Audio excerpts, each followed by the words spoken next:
പലർക്കും health insurance എടുക്കാൻ മടിയാണ് അല്ലെങ്കിൽ പേടിയാണ്. കാരണം ഒരു ക്ലെയിം വരുമ്പോൾ പണം കിട്ടുമോ എന്ന സംശയം. ഇനി പറയുന്ന 3 കാര്യങ്ങൾ ശ്രദ്ധിച്ചാൽ ക്ലെയിം വരുമ്പോൾ റിജക്ഷൻ ആവാതെ നോക്കാം. ഒന്നാമത്തത്, നിങ്ങളുടെ ശരിയായ വിവരങ്ങൾ നൽകുക എന്നുള്ളതാണ്. പല ആളുകളും അവർക്ക് എന്തെങ്കിലും അസുഖങ്ങൾ ഉണ്ടെങ്കിൽ അതെല്ലാം മറച്ചു വെച്ചിട്ടാണ് ഹെൽത്ത് ഇൻഷുറൻസ് എടുക്കുക. ഏതൊരു അസുഖം ഉണ്ടെങ്കിലും അത് തുറന്നു പറയുക. നിങ്ങൾക്ക് ചില ദുശീലങ്ങൾ കാണാം, ചിലപ്പോൾ മദ്യപാനം, പുകവലി, അങ്ങനെയുള്ളത് എന്തെങ്കിലും. ഇങ്ങനെയുള്ള കാര്യങ്ങൾ പോലും നമ്മൾ മറച്ചു വെക്കാതെ പറയുക എന്നുള്ളതാണ്. അതേപോലെ തന്നെ പോളിസി എടുക്കുന്ന സമയത്ത് നമ്മൾ ഏതെങ്കിലും രീതിയിലുള്ള ഓപ്പറേഷനോ മറ്റു അസുഖങ്ങളോ അല്ലെങ്കിൽ ട്രീറ്റ്മെന്റോ ഒക്കെ എടുത്തിട്ടുണ്ടെങ്കിൽ അതുകൂടെ പറയണം. നമ്മൾക്ക് എന്തെങ്കിലും അസുഖം ഉണ്ടെങ്കിൽ അതും നമ്മൾ പറയേണ്ടതാണ്. ഇതൊന്നും പറയാതെ എടുത്താലാണ് പിന്നീട് ഒരു ക്ലെയിം വരുമ്പോൾ അതുമായി റിലേറ്റഡ് ആയിട്ടുള്ളതാണെങ്കിൽ തീർച്ചയായിട്ടും അത് റിജക്റ്റ് ആയി പോകുന്നു.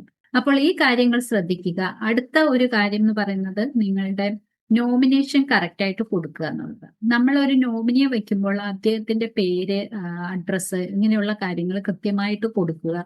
ഈ വിവരം അവരോട് കൂടി പറഞ്ഞിരിക്കണം. നമ്മളിങ്ങനെ ഒരു പോളിസി എടുത്തിട്ടുണ്ട്, നോമിനിയെ നിങ്ങളെയാണ് വച്ചിരിക്കുന്നത് എന്നുള്ളത്. ഇങ്ങനെ കൃത്യമായ വിവരങ്ങൾ കൊടുത്തു കഴിഞ്ഞിട്ടുണ്ടെങ്കിൽ ഒരു പോളിസിയുടെയും ഒരു ക്ലെയിമും റിജക്റ്റ് ആവില്ല.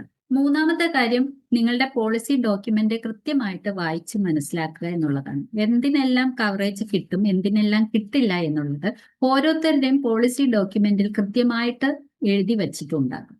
ഓരോരുത്തർക്കും വ്യത്യസ്തമായിരിക്കും അവരുടെ പോളിസിയിൽ കിട്ടുന്ന കവറേജ്. കാരണം അസുഖമുള്ള ഒരാൾക്ക് ചിലപ്പോൾ 2-3 വർഷത്തിന് ശേഷമായിരിക്കാം എക്സിസ്റ്റിംഗ് ആയിട്ടുള്ള അസുഖത്തിന് കവറേജ് കിട്ടുക. അസുഖമില്ലാത്ത ഒരാൾക്ക് ഇതെല്ലാം തന്നെ ആദ്യമേ തന്നെ കവറേജ് കിട്ടും. അപ്പൊ ഓരോരുത്തരുടെയും അടയ്ക്കുന്ന പ്രീമിയത്തിനനുസരിച്ച് അല്ലെങ്കിൽ എടുക്കുന്ന ആ ഒരു പോളിസിയുടെ വാല്യൂവിനനുസരിച്ചും അവരുടെ ആരോഗ്യസ്ഥിതി അനുസരിച്ചും ഒക്കെ വ്യത്യസ്തമായിരിക്കും. അതുകൊണ്ട് തന്നെ നമുക്ക് കിട്ടുന്ന പോളിസി ഡോക്യുമെന്റ് കൃത്യമായിട്ട് വായിച്ച് മനസ്സിലാക്കുക. നമുക്ക് എന്തിനെല്ലാം കവറേജ് കിട്ടും, എന്തിനെല്ലാം കിട്ടാതിരിക്കും എന്നുള്ളത്. ഏതെങ്കിലും ഒരു സംശയം ഉണ്ടെങ്കിൽ നിങ്ങളുടെ ഫിനാൻഷ്യൽ അഡ്വൈസറിനോട് തന്നെ ചോദിച്ച് മനസ്സിലാക്കുകയും വേണം. അപ്പോൾ നിങ്ങളുടെ ആരോഗ്യം സംരക്ഷിക്കാൻ നിങ്ങൾ തയ്യാറാണെങ്കിൽ, നിങ്ങൾക്ക് എന്തെങ്കിലും വിധത്തിലുള്ള സംശയങ്ങൾ ഉണ്ടെങ്കിൽ തീർച്ചയായിട്ടും താഴെ കമന്റ് ചെയ്യുക. ഈ 3 കാര്യങ്ങൾ കൃത്യമായിട്ടും നിങ്ങൾ പാലിക്കുന്നുണ്ടെങ്കിൽ നിങ്ങളുടെ പോളിസി ക്ലെയിം ഒരിക്കലും റിജക്റ്റ് ആവില്ല.